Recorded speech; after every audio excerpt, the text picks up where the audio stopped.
जय श्री कृष्णा, जय राधे राधे। आज हम वैशाख मास महात्म का 17वां अध्याय करेंगे। अब तक तो हमने रिकॉर्ड किए थे, अब हम आज वीडियो बना करके करेंगे। जय श्री कृष्णा, जय राधे राधे। श्री कृष्ण गोविंद हरे मुरारे, हे नाथ नारायण वासुदेवा। श्री कृष्ण गोविंद हरे मुरारे, हे नाथ नारायण वासुदेवा। हे नाथ नारायण वासुदेवा, हे नाथ नारायण वासुदेवा। श्री कृष्ण गोविंद हरे मुरारे, हे नाथ नारायण वासुदेवा। वैशाख मास महात्म के 17वें अध्याय में ब्रह्मा जी कहने लगे कि हे यमराज, इसमें आश्चर्य की क्या बात है। गुणवानों से ईर्ष्या करना दुख का कारण होता ही है। ये वैशाख मास भगवान को अति प्रिय है। इसके धर्मों को सुनने मात्र से अनेक पाप दूर हो जाते हैं। जो वैशाख धर्म का पालन करता है और उसके गुणों का गान सदैव करता है, उस पर भगवान प्रसन्न होते हैं। और ब्रह्मा जी कहते हैं कि हे यमराज, उस राजा पर मेरा कोई प्रभाव नहीं है, क्योंकि विष्णु के भक्तों का अशुभ करने की सामर्थ्य किसी में भी नहीं है। उनके भक्तों को जरा मृत्यु व्याधि आदि का कुछ भी भय नहीं होता। सेवक को स्वामी ने जिस काम के लिए नियुक्त किया है, जब तक उसमें शक्ति है किए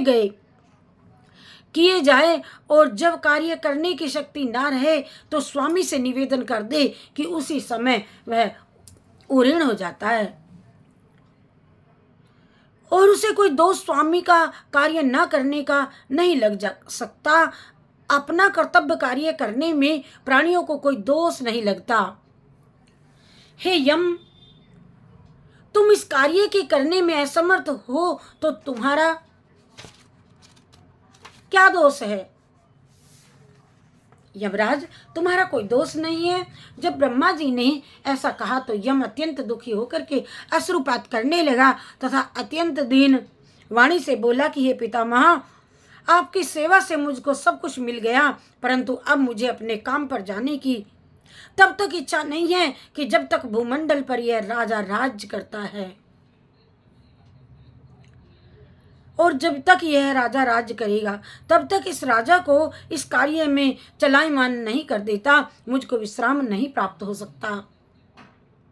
आप मेरे इस कार्य को सिद्ध कर दीजिए, तभी मैं फिर शासन कर सकता हूँ। यम की ये बात सुन करके ब्रह्मा जी सोच में पड़ गए। थोड़ी देर विचार करके ब्रह्मा जी यम को समझाते हुए बोले कि हे यम, इस वैष्णव धर्म में परायण राजा का निग्रह तू नहीं मानता तो चल, विष्णु भगवान के पास चलते हैं, और जैसी वह आज्ञा करेंगे वैसा ही किया जाएगा। ऐसा कह ब्रह्मा जी यम को साथ लेकर एक क्षीर सागर में गए और निर्गुण रूप परमेश्वर अद्वितीय पुरुषोत्तम भगवान की सांख्य योग से स्तुति करने लगे। इस प्रकार की स्तुति पर श्री विष्णु भगवान प्रकट हुए और गंभीर वाणी से कहने लगे कि तुम्हारे आने का क्या कारण है, बताओ। क्या तुम राक्षसों द्वारा सताए गए हो। यम का मुख मलिन और कंधे झुके हुए दिखाई देते हैं। तब ब्रह्मा जी कहने लगे कि हे प्रभु, राजा कीर्तिमान की आज्ञा अनुसार उसके शासन में सब मनुष्य वैशाख के धर्मों का पालन करके विष्णु पद को प्राप्त करते चले जा रहे हैं। इस कारण जब सारी यमपुरी खाली हो गई तो यम युद्ध करने के लिए राजा के पास गया और अपना दंड उठा करके राजा को मारने लगा। तो आपके सुदर्शन चक्र ने इसको परास्त कर दिया। अब ये दुखी होकर के मेरे पास में आया है। हम आपके भक्तों को दंड देने की सामर्थ्य नहीं रखते हैं, इसीलिए आपकी शरण में आए हैं। अब हे महाप्रभु, आप राजा को दंड दे करके यम की रक्षा कीजिए, यमराज की रक्षा कीजिए।